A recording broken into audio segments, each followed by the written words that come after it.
October 8th, George Washington Carver. Welcome to 365 Christian Men, where every day we aim to inspire and encourage with real-life stories about men. Carver was an American professor, agricultural scientist, and inventor. When he was young, he was known as the plant doctor. He said, "Often people would say to me, 'George, my fern is sick. See what you can do with it.' At this time, I had never heard of botany and could scarcely read. But he got the plants healthy again." Carver went on to invent many important things, including 300 peanut-related products, but he sought only 3 patents. He actively promoted alternate crops to cotton and methods to prevent soil depletion. He appeared before the House Ways and Means Committee and provided vital information that well served Southern farmers. Carver was the most prominent black scientist of the early 20th century. Carver connected with Booker T. Washington, Henry Ford, President Franklin Roosevelt, and Mahatma Gandhi.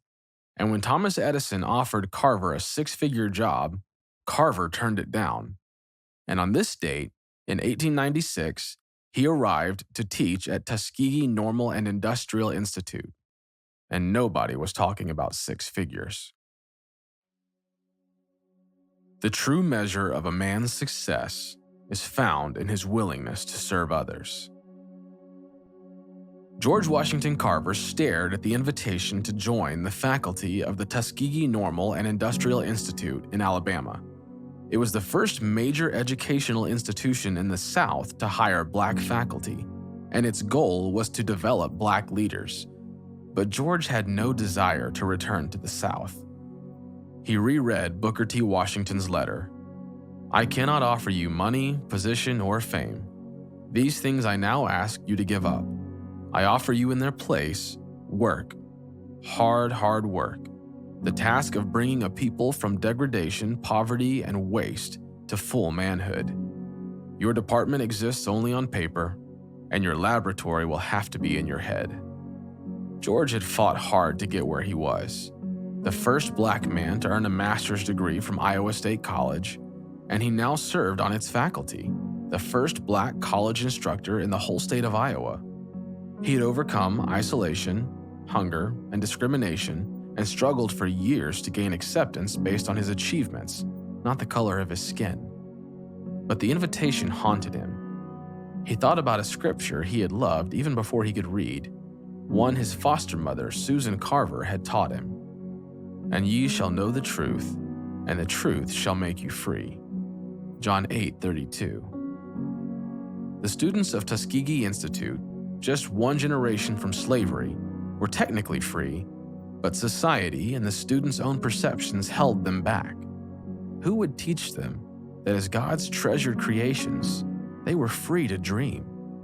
Who saw and encouraged their talents, their curiosity? George sensed God's call to Tuskegee. This decision wasn't only about logic. It was also about living out his faith in service to God and others. This was the true measure of success. George accepted the new job where he employed all the knowledge he had gained, not only in his education but also in his years of struggle. He turned a swamp into an agricultural testing site and developed a lab from items he'd found in trash heaps. He conducted experiments on top of teaching science and agriculture. He also taught weekly Bible studies. He wanted his students to see themselves as valued children who were full of potential. Potential that, when surrendered to their Creator, could take them beyond their dreams and help them serve others.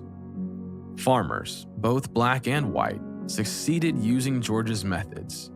He taught crop rotation and explained that planting sweet potatoes and legumes, like peanuts, would return needed nutrients to worn-out cotton fields. When the farmers didn't know what to do with the peanuts they grew, George developed more than 300 uses for them. When he'd arrived at Tuskegee in 1896, the peanut was not recognized as a U.S. crop. But by 1940, it had become one of the 6 leading crops in the nation. To better serve farmers, George designed a traveling classroom in a wagon, so representatives from Tuskegee could go directly to the farms.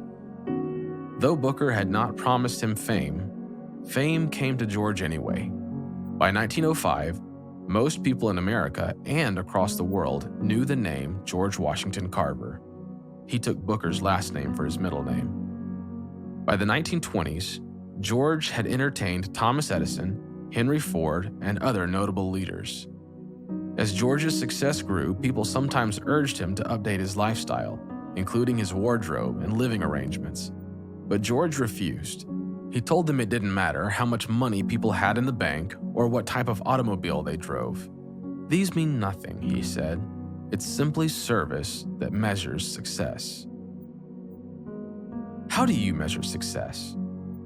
The true measure of a man's success is found in his willingness to serve others.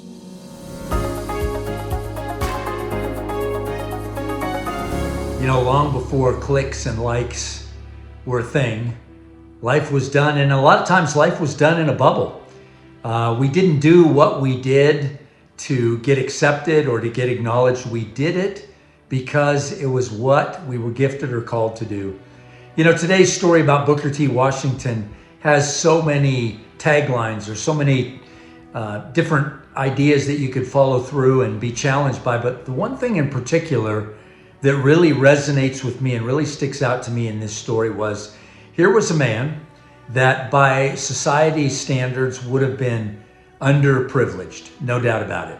Just a few years out of the Civil War and having to fight for rights and things that should be afforded to all humans, Booker T. Washington finds himself in a place where he's offered a promotion, a significant promotion, over $100,000 salary in the 19th century.